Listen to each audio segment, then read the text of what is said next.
meleceh Nabi, ya. Jadi tak ada seorang pun yang membenarkan Nabi. Banyak murtad malam tu. Maka tu Abu Jahal katanya, Sa'ad, yang Muhammad Sa'ad, ni cerita ni Sa'ad ni yang cerita kat satu orang. Tengok dia kata apa. Dia bicara Abu Bakar. Masa tu belum gelaran Abu Bakar lagi, belum gelaran Siddiq lagi, Abu Bakar saja, Siddiq dah lagi. Dia bicara Abu Bakar, dia kata, ya Abdullah, Masad, ni kawan kamu ni balik, dia kata dia pergi jauh, dia pergi sampai ke Palestin, dia pergi Baitul Maqdis, dia pergi Masjid Al-Aqsa, dia pergi sampai ke langit, dia turun balik dah ada di Kaabah. Dia kata kau ni, Abu Bakar tanya, betul ke? Dia kata, macam tu, betul, jom kita pergi tanya. Abu Bakar pergi lah. Ya Rasulullah, nampak tak?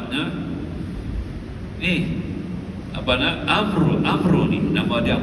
Abu Jahal nama dia Amru ibnu Hisham. Amru beritahu dengan saya, dia kata, tuan semalam telah pergi ke Baitul Maqdis, Masjid Al-Aqsa, kemudian tuan naik ke langit sampai ke langit 7, dan tuan turun balik sekarang tu ada di Kaabah. Betul ke? Betul ke? Dia kata, tuan kata begitu. Nampak? Dia tak tanya Nabi, dia kata, betul ke tuan ada kata kat dia begitu? Nabi kata, ya, aku habaq ke dia ini macam tu. Aku kata aku sudah sampai ke Baitul Maqdis dan sekarang sudah naik ke langit dan turun balik ke bawah, sekarang sudah ada di depan Kaabah. Dia tengok kat Abu Jahal, jangan kata jauh daripada itu aku percaya.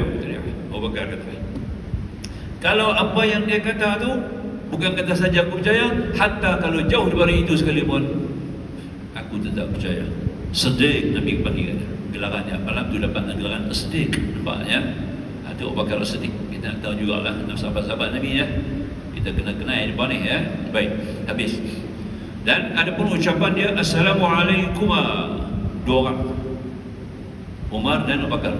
Assalamualaikum ya wazira Rasulullah SAW, ya, alaihi wasallam al-muawinaini lahu ala al-qiyam bid-din ma dama hayyan al-qaimain fi ummatihi ba'dahu bi umuri ad-dain yattabi'ani fi dhalika atharahu wa ya'malani bi sunnatihi فجزاكم الله خيرا ما جزى وزرأ نبي على دينه.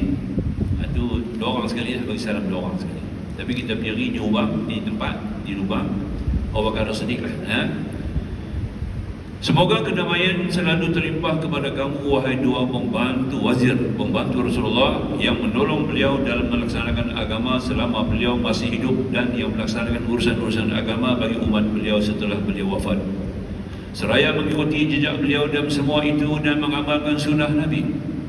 Semoga Allah membalas kalian berdua, ya, membalas kalian berdua dengan balasan yang paling baik yang diberikannya kepada pembantu-pembantu seorang Nabi yang melaksanakan agamanya. Kemudian sebaiknya dia kembali berdiri dekat kepada Rasulullah di antara makam dan pilar seraya menghadap ke arah kiblat dan banyakkan selawat kepada Rasulullah. Kemudian sebaiknya dia mengucapkan, Allahumma innaka qulta law annahu idh zalamu anfusahum ja'u fastaghfirullah wastaghfara lahum ar-rasul lawajadullah tawwaban rahiman. Allahumma qad sami'na qawlaka wa ata'na amaraka wa qazalna nabiyyaka mustajfi'ina bihi ilayka fi dhunubina. Ya Allah, sesungguhnya Engkau telah berfirman, sesungguhnya jikalau mereka menganiaya diri mereka untuk datang kepadamu lalu memohon ampun kepada Allah dan Rasul memohonkan ampun untuk mereka, tentulah mereka mendapati Allah Maha Penerima Taubat dan Maha Penyayang. Ya Allah, kami telah mendengar firman-Mu, menanti perintah-Mu dan mendatangi Nabi-Mu seraya meminta syafaat beliau agar Engkau mengampuni dosa-dosa kami. Kemudian hendaklah dia mendatangi Raudah, melaksanakan salat di sana dan banyakkan doa berdasarkan sabda Rasulullah, ma baina qabri wa minbari raudatun min riyadil jannah atau riyadil jinan, ya. Antara makamku dan mimbarku adalah salah satu daripada taman-taman syurga. Dia panggil Raudah, ya, Raudah. Dia pegang 100 kali 100 meter. Dia 100 kali 100 meter. Dia punya luas, ya. Dia punya luas kawasan 100 meter kali 100 meter lah. Memang dah ukur macam tu Nabi buat awal lah. Raudah, Raudah. Raudah ni bukan ada apa, kita sembahyang dalam tu 1000 juga. Sembahyang di masjid Nabi ni 1000 kan, ya. Kalau Masjidil Haram 100,000. Masjid Nabi 1000, semua masjid Nabi 1000. Dalam Raudah pun 1000 juga. Jadi apa yang ada Raudah tu tuan-tuan? Nah, Raudah tu adalah tempat ijabah doa. Nah, tempat ijabah doa.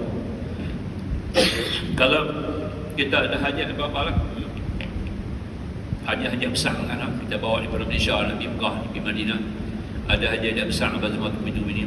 Masuk Raudah tu, jangan duk cari nak sembahyang, terus berdiri, terus berdoa kepada Allah. Jangan buang masa. Tak dapat sembahyang tak apa.